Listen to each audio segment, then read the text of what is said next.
So I'm going to edit the layout.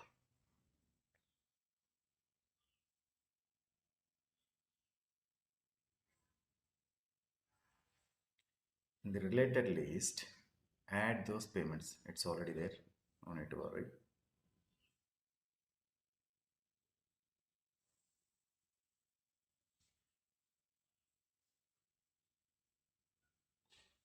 Payments is there.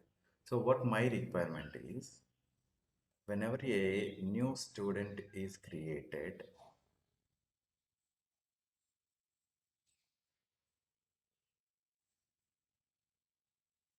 see this, whenever a new student is created, and if they are paying some initial payment, or let's say if total fees is 10,000 and if they are giving 2,000 as the initial payment, I have to create the payment record automatically. I don't want to create manually. Okay, so for that the workflow cannot be possible because there is no option to create a record.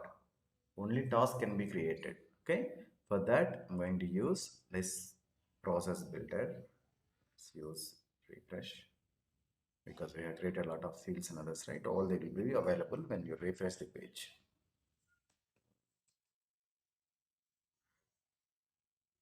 Okay, so access the process builder.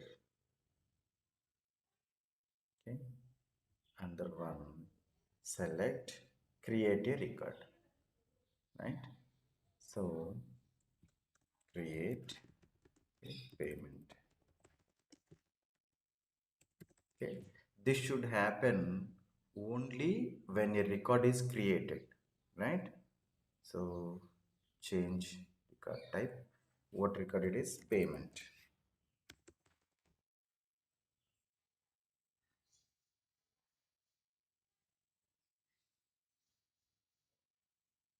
This is different payment.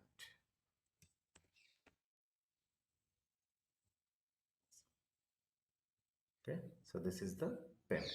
Okay, now here you have to give the student age, because in master detail the field is mandated, right? So get the student id,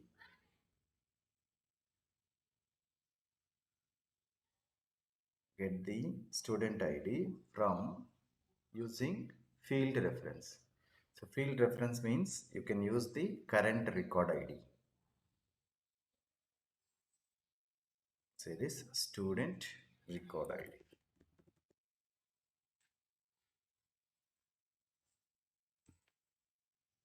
Okay, now so payment name you can give as initial payment.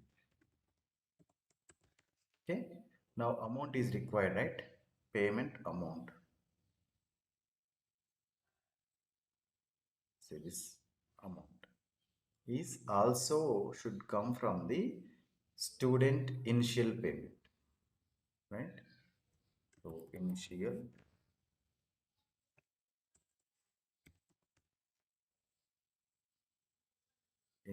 payment.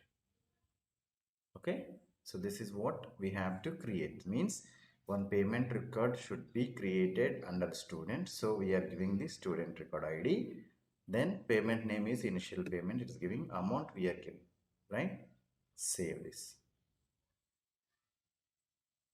Okay, and correct the criteria. Okay, so student, when this should happen only when a record is created, right? So, or even if you give like this, save this, and in the check email, what you can do is you can use is new, right? There is student not required. Okay, so let's use the condition. Okay, and off. That's why I'm asking you guys to learn this one. Is new. Okay, it should be is new, and initial draft should not be blank. Not of is blank of. Okay. See, this format will be different. How this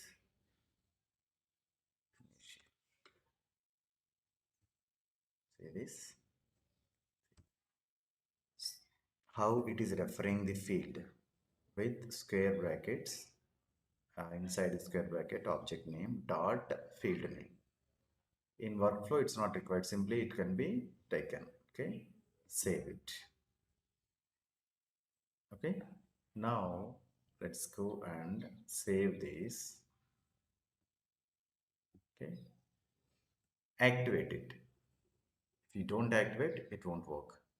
Okay, so once the workflow is sorry, once the process builder is activated, you cannot change anything. Everything will be in the read only mode. Okay, even after you deactivate also, this will be in the read only mode. Okay, if you want to make the changes to the existing process builder, you have to clone this one. Until unless you clone, it won't work. So let's test this one, how this works. Okay, so student name I'm giving will be test active, giving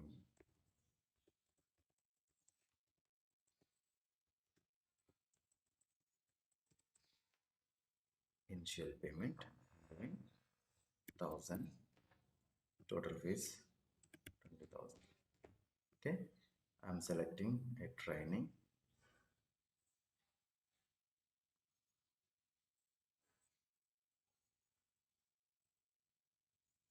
Okay, so date of joining this,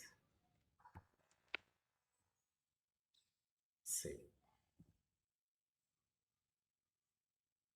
Now if you see that initial payment is created, right?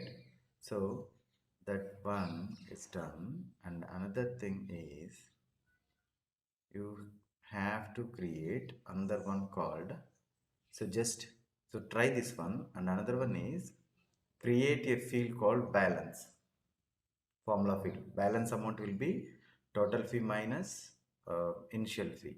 Or, so what is paid fee? I need to get the paid fee, right?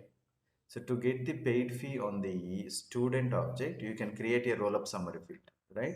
Sum of all paid amount. Okay, try this one. Task for you guys is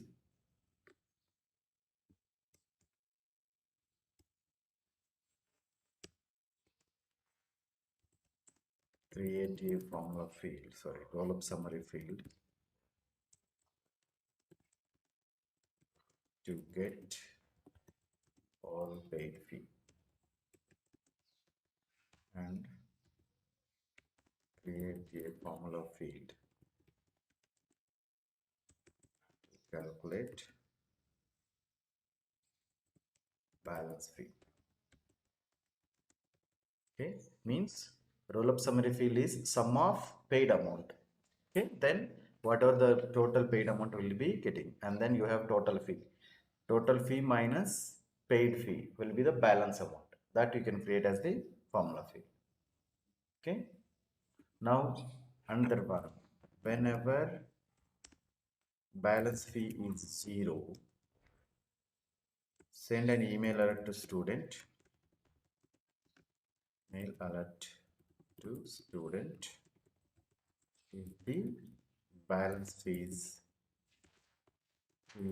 0. Means if everything is paid, then send an email alert to the student like being saying that your paying fee is cleared.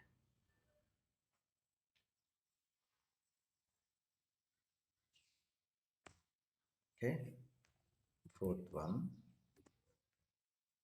So this is our new requirement. I'm going to explain this. Create student status. So we have student status called active, right? If I change the status active to something, then all payment status should also be changed.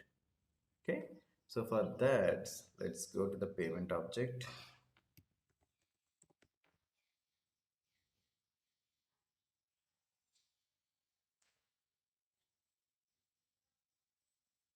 On the payment, go and create one text field or something. So you can see this. You can create pick list, because on the pick list we have field values, right? So what are the field values we have? Status is active, inactive, absconded. That's it. Status. So have this one. Status, active, inactive, absconded. Okay.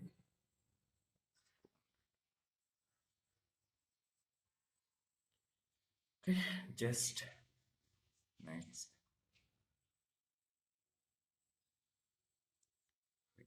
Let's restrict. Remove this restrict first.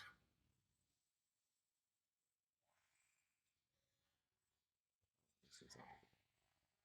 Read and restrict.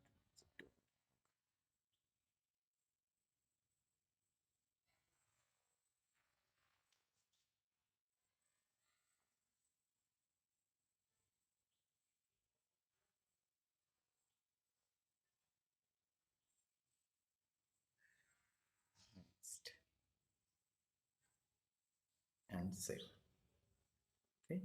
Now what I need to do is, whatever the change I do for the student, let's say if I change the status to active to some inactive or absconded, the same should be applied to the payments also. Now initially the payment is no status, right? I have to make the change for this. So now use the same process builder. You don't need to create any new process builder. Okay. So using the workflow field update, you cannot do anything on the child records. Okay. You can update only parent, that too if it is in the master detail. Right. Now I'm trying to do is update payment status. Okay. Now what is the criteria? Just use status is changed.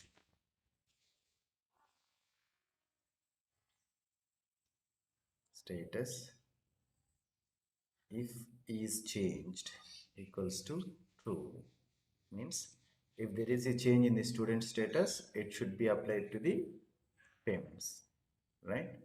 Now go and add an action like update records. Now we have seen the create records. Now we are going to see this update records. Update payment statuses.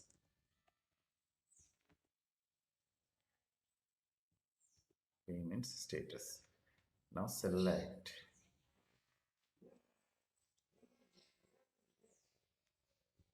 student, select the record related to the student, or select the student record that started the process. Means if you want to update the same record, you can select the first option. If you want to update the child record, you can use this one, or parent record also you can use this. Now payments. See this payments double underscore R. If you have payments double underscore R, then that is called child. Okay. Else, if you have, say this training, if you have like this one, then it will be the parent record. Okay. Training. Use payments double underscore R. If you have double underscore R, then it is child. Simply. Okay. Now change the status, right? Payment status is nothing but, so you have to give field reference. Okay, this one status.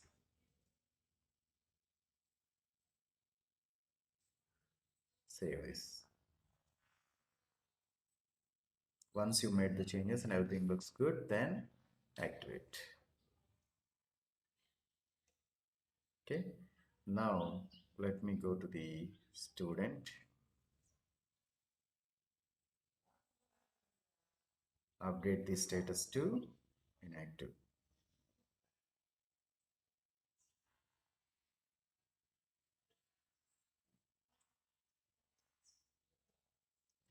layout and the payments, get the fields, status, amount. Okay, see.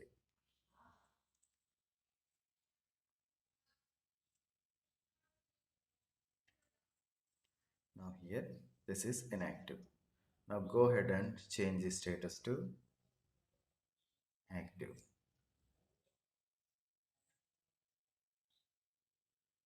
Now the status is changed to active. This is how you can update the child records. And if you want to update the parent also, you can update that. Okay. So this is how this can be done using the process builder. We have seen this, creating a record and updating a record using the process builder. We have seen, right? So the task for you guys, create email templates, send an email to the student if the payment is made. Okay, send an email to the student if the payment is made. That means what we have to do is, whenever there is a new payment record, use this.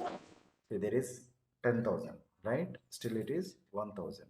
Okay, whenever you are creating new payment record, means term fee, we have is term fee, and amount is something 9, let's say 2,000. Okay, status is active, save it. Okay, so when you create a payment, you have to send an email to the student by saying that yes, you have paid this 2,000 rupees amount against your student course fee. Okay, using the process builder.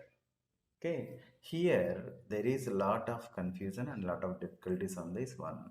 How can you get the student email address, okay, into the email template?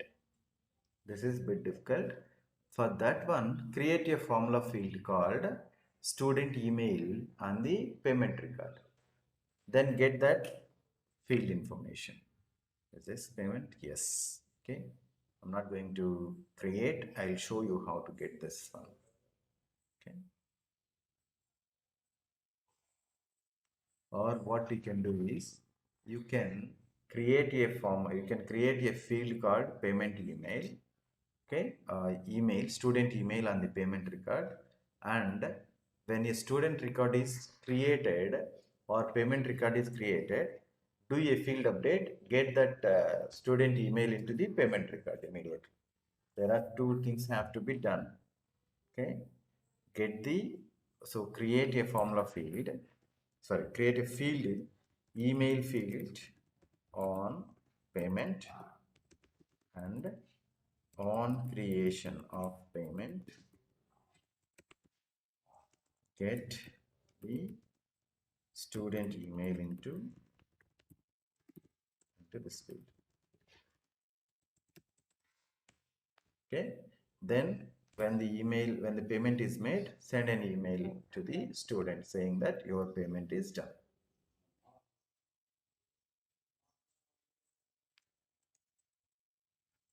Fifth one, create a validation rule. See, let's say on payment record, I'm going to create a payment. Let's say I have a balance amount called 10,000, and if I'm paying to 15,000, it should throw the validation. Your balance fee is less than what you are paying. Okay, you have to throw that validation. Create a validation rule. Validation rule. I am not going to say this. Throw a validation if the payment is more than balance. Okay, if the payment amount is more than balance amount, then throw a validation. Okay, This is what you guys have to practice today. By tomorrow all guys should practice and should show all these requirements. I'll ask randomly for you guys.